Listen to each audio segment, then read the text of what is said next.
Apple's next iPhone chip might quietly change everything, and almost no one is talking about the real reason why. According to industry chatter, Apple's upcoming A20 chip could cost around $280 to make. That's over 80% more than the A19. Let that number sink in, because this isn't just a chip getting pricier. This is the whole economics of smartphones starting to bend under pressure. For years, phone prices crept up slowly, a little here, a little there, but behind the scenes, something much more dramatic has been happening. The silicon inside your phone, the brain, the memory, the AI hardware is becoming insanely expensive, and Apple is now feeling that pressure harder than ever. See, Apple's A-series chips aren't just CPUs anymore. They're massive systems packed with GPU cores, neural engines, image processors, AI accelerators, and extremely fast memory sitting right alongside the logic. This isn't just a processor, it's a supercomputer squeezed into a few square millimeters. And building that at cutting-edge advanced manufacturing nodes is brutal on the wallet. Advanced chip fabs charge more every single year, yields are tougher, EUV tools cost billions, power usage is high, and Apple insists on being first in line for this newest technology. That means higher performance, but also brutally higher costs. Now add memory into the equation. Modern iPhones rely on faster, denser memory than ever before.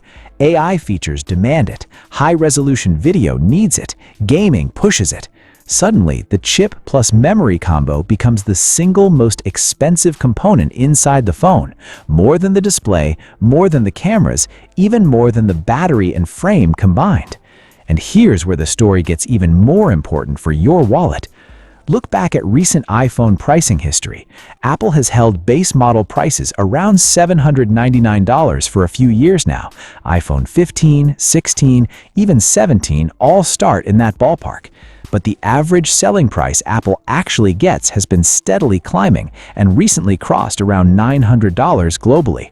That means people aren't just buying iPhones, they're buying more expensive ones. Analysts now warn that overall smartphone prices industry-wide could rise further because memory costs are climbing too. Some projections even suggest ASP increases of 6 to 7% or more next year, with top-tier flagship prices inching up from something like $1199 to maybe $1280 just to keep margins alive. So what does that mean if chip costs like the supposed A20 jump 80%? You don't get an 80% bump in device price, that would be insane, but you do get a knock-on effect.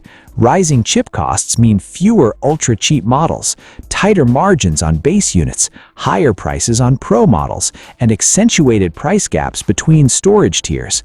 We already saw Apple ditch its truly low-cost handsets. There's no iPhone under $500 anymore.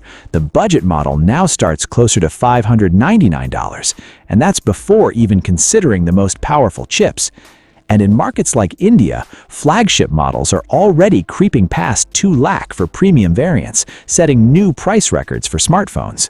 So this isn't just about a chip costing more, it's about a trend. Hardware costs, driven by cutting-edge silicon and high-speed memory, are reshaping the iPhone price curve. Apple may try to offset this with services, software features, and AI marketing, but in the end, those costs have to show up somewhere. And that's why when the next iPhone launches, you might not just be paying more for new features. You might be paying more because the cost of making the heart of the phone has spiked dramatically. If a chip like the A20 really does cost that much, this could be the moment when smartphones stopped being cheap upgrades and became luxury pocket computers, priced for performance, not nostalgia. Let me know your thoughts about this scenario in comments. And if you enjoyed the video, don't forget to like, share, and subscribe for more awesome tech content. Thanks for watching, and I'll see you in the next one.